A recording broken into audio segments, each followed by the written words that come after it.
everyone a little bit about what you are putting out there and what it's all about? This documentary called All the Plenary's Men is a sequel to the last one I did, which was The Veneer of Justice in a Kingdom of Crime. And this one is really gets to the ultimate question, which is who is the real sovereign authority in the United States? Because if you look at the prosecutorial history of the Department of Justice with the big banks, it is very difficult at this point to conclude that the banks don't have criminal immunity. They do have criminal immunity because they never go to jail. And that's a real problem because, I don't know if you've ever seen the William Blackstone quote. Blackstone was a legal scholar in England hundreds of years ago, and he put a very succinct formulation out in which he said, the king can do no wrong. And basically what that means is the king, and no one else, the king can commit crimes with impunity, meaning he'll never be punished. He can commit whatever crimes he wants, and that's that. There's no legal remedy for that at all. And now at this point, following 8 years of malfeasance in the Justice Department, it now looks like a group of banks, in fact, can do no wrong. And if that's the case, then we've got a real problem, because it means that the big banks, or someone the big banks are representing, are really the true sovereign in the U.S. It's not the president. It's not Congress. It's not the courts. It's the banks or someone behind the banks. And the way this comes to light in the heft of the film is there was a report that came out last year by Republican members of the House Financial Services Committee. And the report came out in July, so it was right in the middle of the presidential circus, the political circus. And maybe for that reason, the report really didn't get the attention it deserved. But that report goes into why it was that HSBC, which is the huge British bank, they admitted that they were laundering money on behalf of terrorists and on behalf of drug dealers, and yet the bank wasn't prosecuted and no one at the bank was prosecuted. And that House report, the House Financial Services Committee report, gets into why they didn't get prosecuted. And what's interesting about that report is it reveals that, yeah, there were prosecutors in the DOJ who were planning to indict HSBC, and Lanny Brewer and Eric Holder called off the dogs. And that story is in large part what this film that I've just done is about, because it covers a lot of ground, because there's a lot to how HSBC's exoneration came about.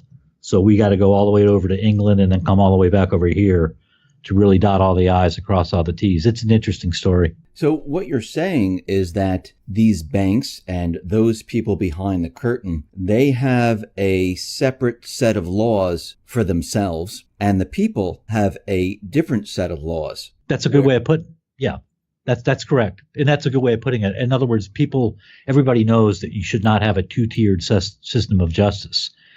And while we're pretty much familiar with one tier of justice, namely the one that applies to us, no one ever talks about, well, what does the second tier look like? It's not like these guys are making decisions and doing things at random. They're not. There's a set of rules in place. And this film, All the Plenary's Men, gets into what those rules are. They're out there. So who is actually running this country? I mean, we use names like deep state, neocons, central bankers. From your research, who is behind the curtain here? Who's running the country? Well, insofar as the banks are concerned, the banks are running the country. Who is ultimately running it? I don't really know. I don't know who the king is. And one of the reasons I titled the film All the Plenary's Men is that there's a group of bankers in Basel, Switzerland that calls itself the Plenary, and they are controlling things in the U.S. They certainly have full control of the Justice Department, and they're calling the shots. I can't answer the ultimate question of, who is behind the curtain, but I don't, from my way of thinking, I don't really need to answer that question. I can't get to the king, and I don't need to get to the king. What I need, and what I think people need to understand, is that we need to get to the king's men, right? I don't know if you know this, but, in 1215, when the Magna Carta was signed, 150 years later, as people began to process, what does the rule of law mean? If the law is the ultimate authority, then the king's men shouldn't be allowed to do all these things that they're doing.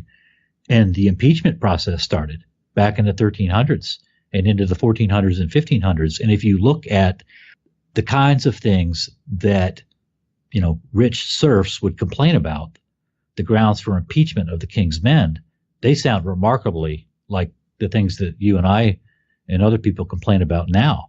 The abuse of authority, the abuse of law, the rewarding of cronies who are unworthy with lavish, financial positions for no other reason that they do your bidding. All of these things were grounds for impeachment several centuries ago.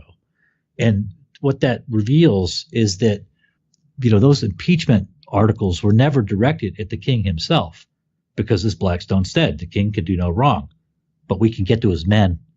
So the people in the U.S. who are doing wrong are the people who took an oath to uphold the laws of the United States and to uphold the Constitution, and then turn right around and answer to a group of bankers. That's a problem. We can do something about that. When you say bankers, you're including the Fed, the central bank, in this? Oh, most certainly. Certainly the Federal Reserve, which is, they have the sovereign power to coin money, and the U.S. Treasury. Those two are included.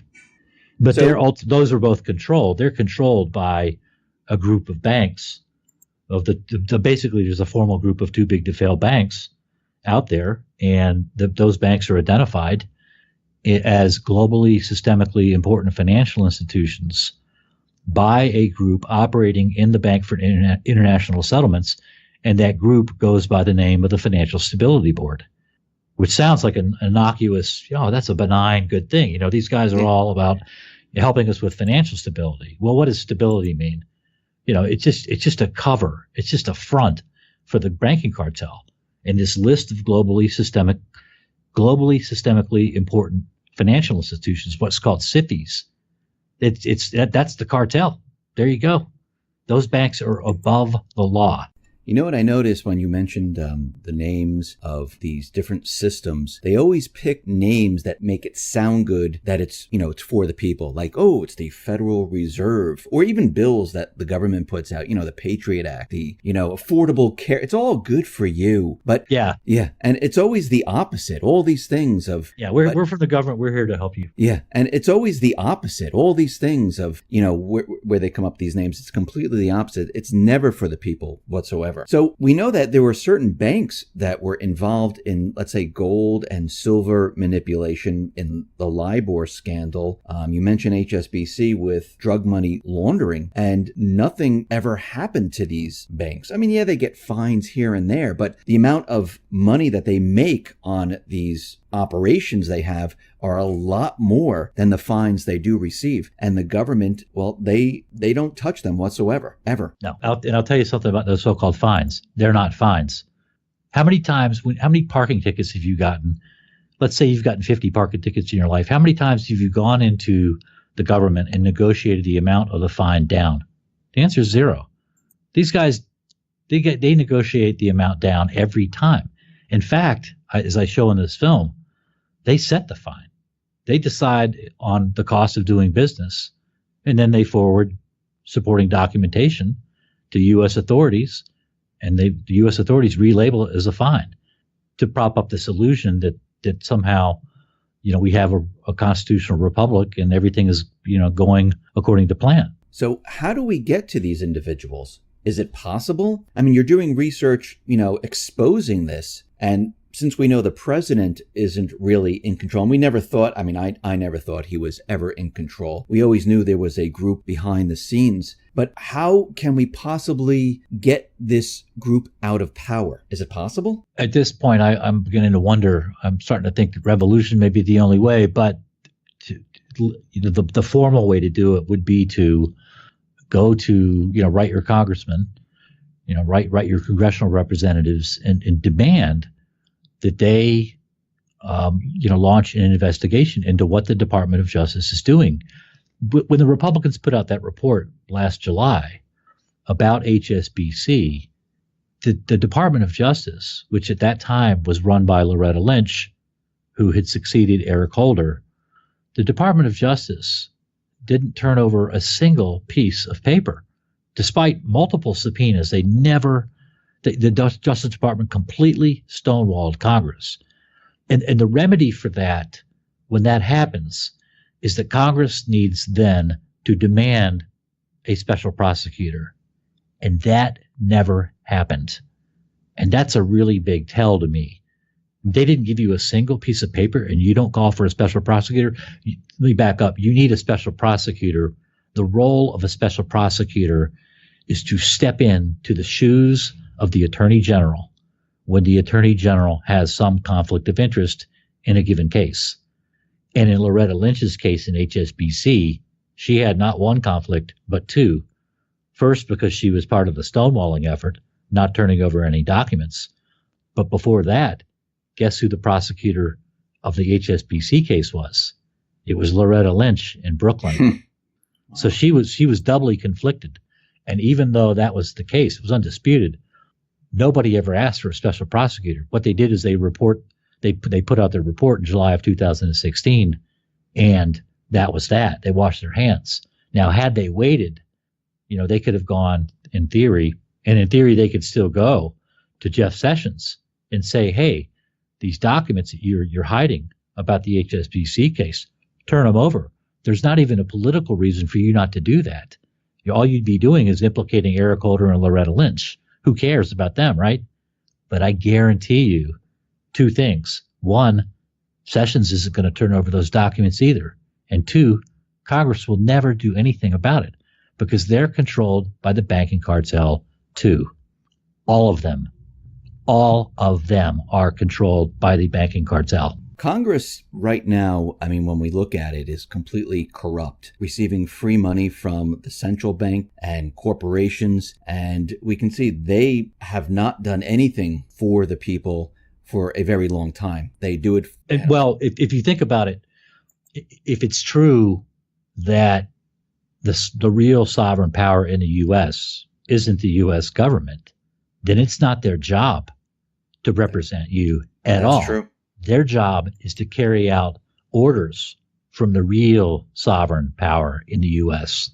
And they're doing a wonderful job at that. I want to go back to 2008 when we had the financial meltdown at that point, and the banks came out and they kind of scared Congress into giving money to the banking system. Because every time there is something that happens, I noticed that governments or those people behind the curtain, central bank, they always use some type of scare tactic, like, something's going to happen. Like let's take, for instance, the Brexit. Well, if the UK leaves, we're going to have a financial meltdown. Things are going to be, completely terrible. Everything's going to melt down. It's not going to work out. Back in 2008, if we don't get this money, the economy is going to come to an end. And they continually use these scare tactics. And we're coming up most likely to and everything that I've been looking at, another financial crisis. And these bankers are, they're going to use the same exact tactics as they did before to say, if you don't do this, this is what's going to happen. Right. And let me, so those are two different parts. There's what happened in 2008 and what's coming. And they're two great questions. 2008 was really interesting. I actually get a little bit of hope from 2008 because what really scared Congress wasn't the banks. Congress was already in the pocket of the banks by then. What was interesting in that, if you remember on September 29th, the first time the vote for TARP came up in the House, it failed. And the reason it failed is that people were so angry and had written and faxed and emailed Congress in unprecedented waves that that's what scared Congress. Now, 4 days later, they got it together after a few bribes and a few threats, and they passed TARP. But the real thing that scared Congress was the people. That therein lies your clue to how to rein in this government, is get the American people, who are well armed, incidentally, pissed off. That puts them in line. But the interesting thing about the crisis, there's a lot of interesting things that happen in the crisis.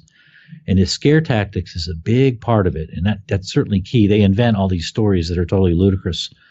And one of the stories was that there was a drawdown in the money market system. and that $550 billion had been withdrawn from the system over the course of 2 hours. That story actually didn't surface during that meltdown. That actually was originated by Paul Kanjorski in March of 2009 in a C-SPAN interview. The actual story is that the drawdown occurred over the course of, I think, 2 weeks, maybe 3 weeks.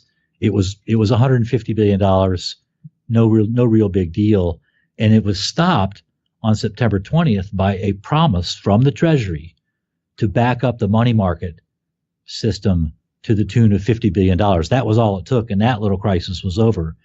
And yet, even now, people point to that as a reason that we needed TARP.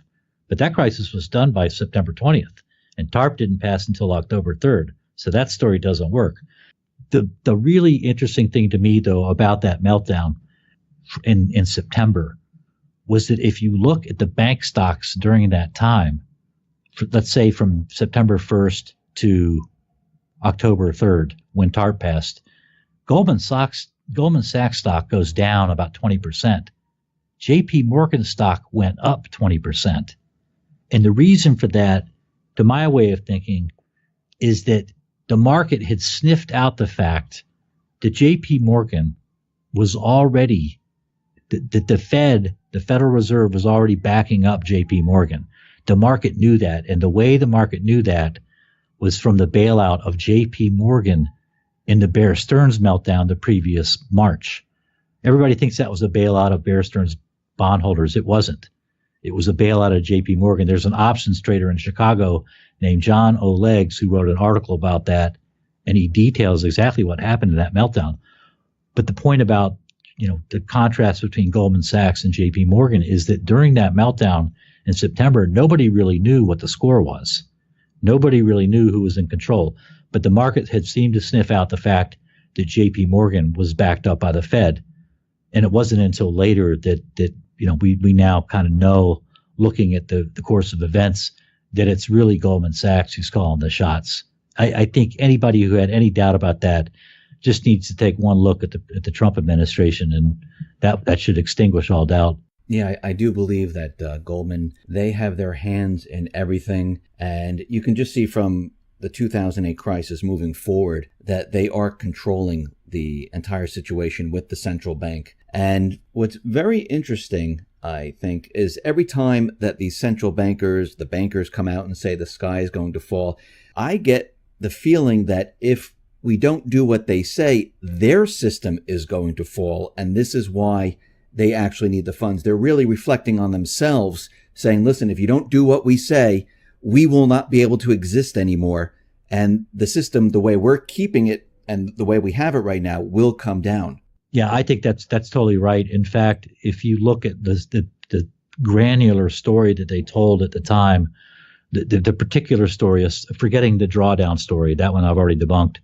There was a second story that they trotted out, and that was that the commercial paper market was melting down, and that was the linkage that they were trying to plump between Wall Street and Main Street. In other words, if Wall Street goes down, Main Street's coming down with it due to commercial paper.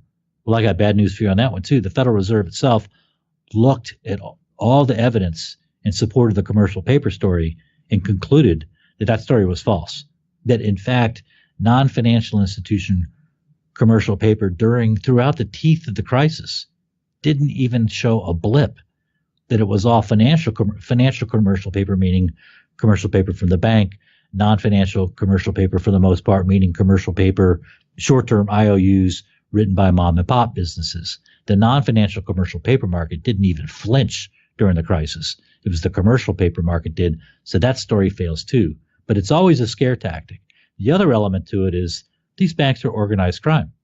So when they come to you and say the sky is falling, what they're really saying is, you got a nice family here, Dave. Be a shame if something happened to them.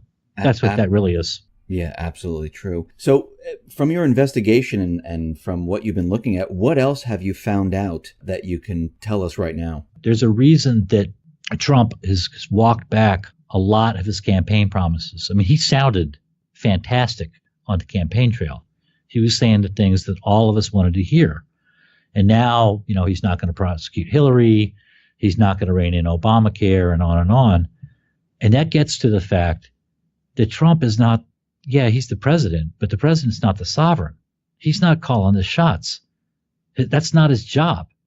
He's a manager for the powers that be. He's a manager for the banks. He's a manager for this cartel of criminal banks, and that's a disastrous thing, because one of the previous questions you would ask me is what happens in the next meltdown, and at this point where you don't have the rule of law anymore, they don't even need a bailout anymore.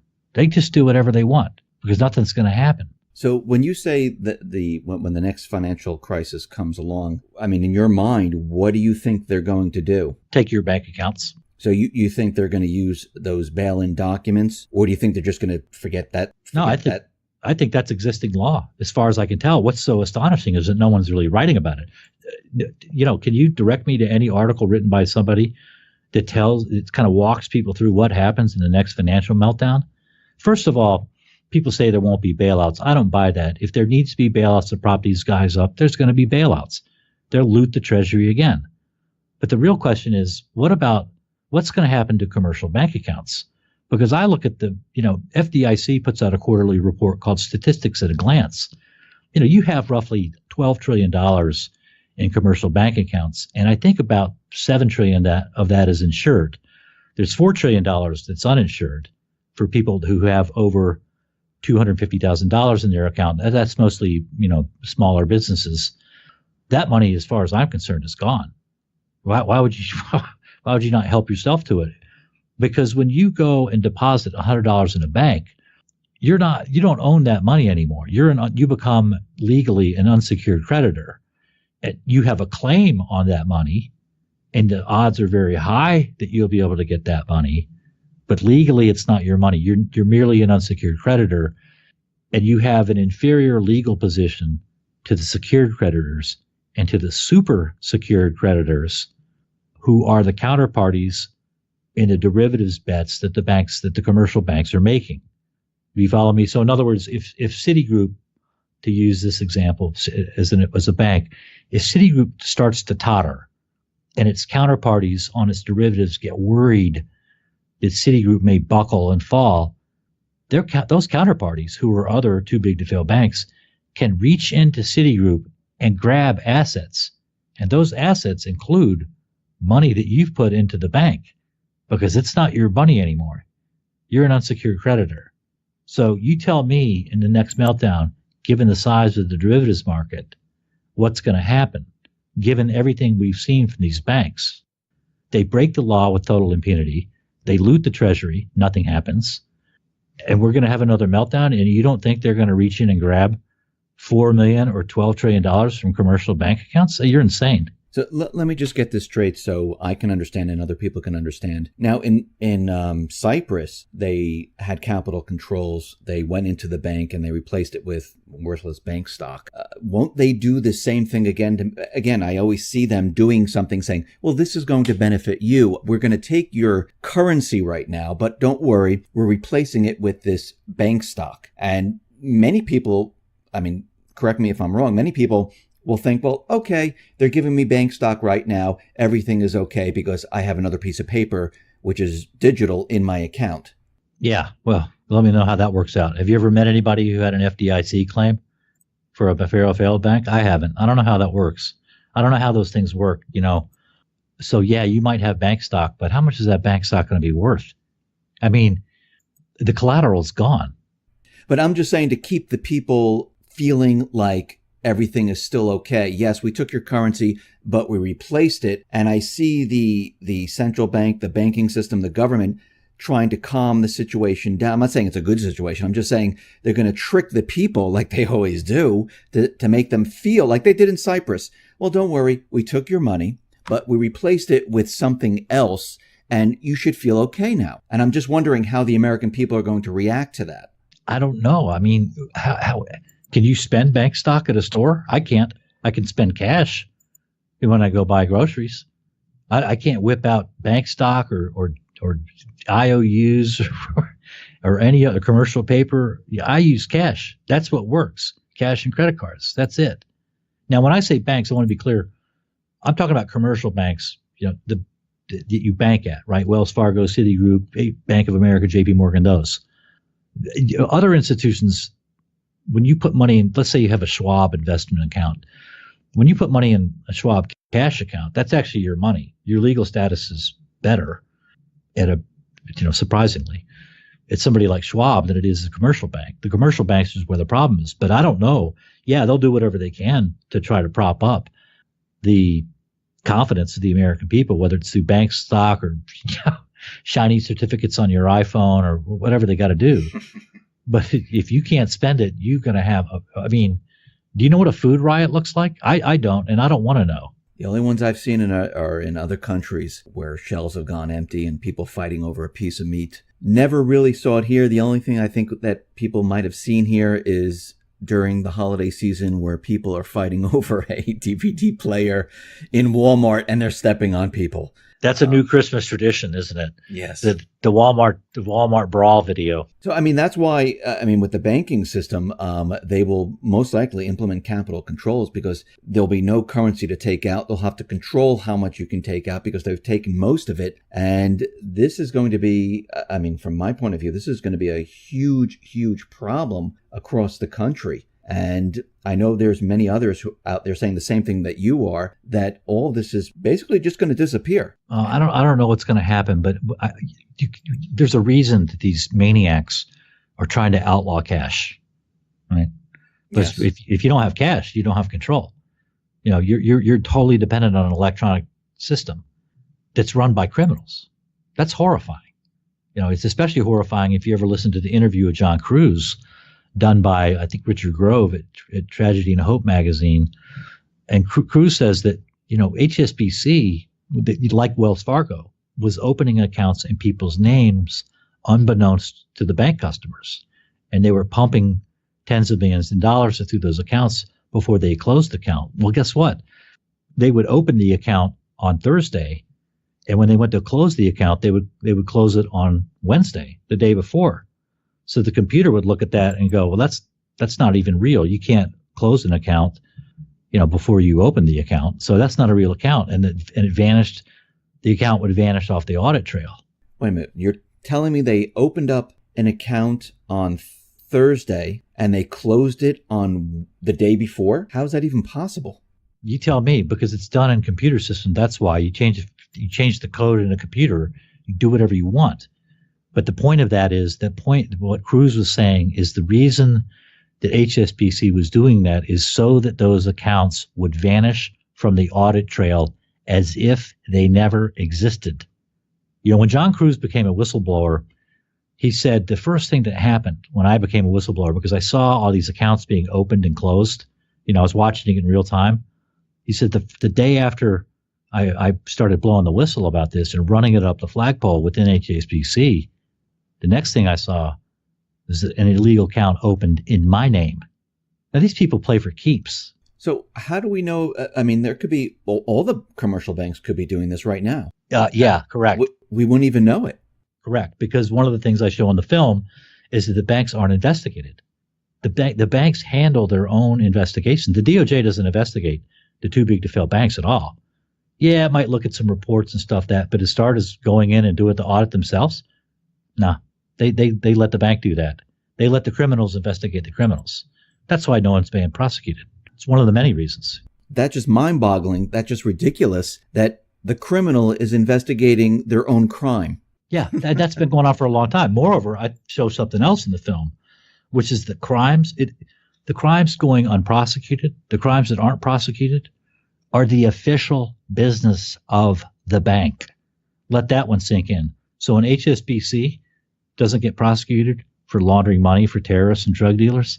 That's because it's HSBC's official business to launder money for drug dealers and terrorists. That's what it does. That's why they're not prosecuted. Now, it's not as if no bankers, if you're a banker for a too big to fail bank and you want to get prosecuted, here's what you do. Just do something on behalf of yourself. Go do some insider trading on inside information, make a bunch of money that way, because that's not official bank business. That's a good way to get yourself in jail. Do something for yourself rather than the bank. But as long as what you're doing is for the bank, you walk on water. Fact. So, I mean, just because it's official bank procedures, even if these official bank procedures are against the law, they're still against the law. Yeah, what I'm saying is, and what we were talking about at the beginning, the law doesn't really matter if the U.S. government isn't the real sovereign in the U.S. If the real sovereign is the banks themselves, the banks are the law. Right. So under their law, this is official bank business. So you're okay with that. I see what you're saying here. I'm not okay with it. No, not you, but I'm saying that the people behind the curtain, the banks are okay with that, and everything else is fine. Ding. And if you do insider trading or you leak information from the bank, well, that's completely against our rules and our secondary laws that you don't know about. Yeah, you're not helping us. You're not helping the team. You're helping yourself. So off to prison with you. You know, that's what got Raj Gupta of Goldman Sachs in prison. That's what got Raj Rajaratnam of Galleon Hedge Fund, which is a non-cartel member, into prison. Insider trading. There was even a trader at Credit Suisse who went to prison. Jesse Eisinger wrote a piece in 2014 about that, but he wasn't doing what his bosses wanted. And there was a great journalist for I think it was Bloomberg named Jonathan Weil, and Weil was a stand-up dude. I used to write to him when I was kind of getting into this stuff. You're like, what is that? He would write back, and he would tell the truth too. But he's no longer a reporter for Bloomberg or anywhere, as far as I know. People telling the truth, they're not part of it. Yeah, nah, they don't stay around that long. Their shelf life is shorter than the propagandists. It all gets down to what's your real job. Who's the real sovereign? Are you helping the real sovereign, or aren't you? Because the real sovereign is not the president, it's not Congress, it's not the U.S. government, it's not the courts. The real sovereign is the too big to fail banks, or somebody the too big to fail banks answers to. Those are your two choices. Now, have you ever come across what the goal or what they're trying to accomplish with everything here? No, I haven't. And you can only, I can only speculate on what that might be based on patterns that you see over time. Certainly an overarching goal or an intermediary goal is control. Because, and the reason I say that is that the goal is not the accumulation of money, because the criminals have control of the printing press. They can print as much money as they want. That's true. That's not the goal. The goal is not for them to get more money. It's to take away and have control over your money. And they will have total control as soon as the entire currency system is electronic. At that point, it's game over. They've got total control. Because if they can disappear your account, you're nothing. You're in deep trouble. So if we're moving to this electronic type of currency because they want to get rid of cash, I mean, they've been talking about this for quite a while right now.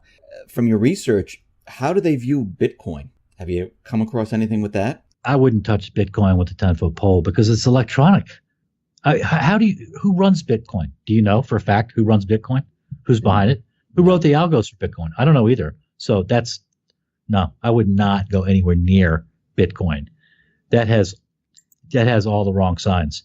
Sort of like Edward Snowden, right? The guy comes out of nowhere. He's got all these documents. Nobody knows how many. He can't even keep his own story straight on how many documents he reviewed. I've reviewed documents professionally, and when somebody says one day they reviewed 8,000 documents and the next day it's 1.2 million, they're lying. And Edward Snowden has all this backing. In other words, he's being pushed by the media.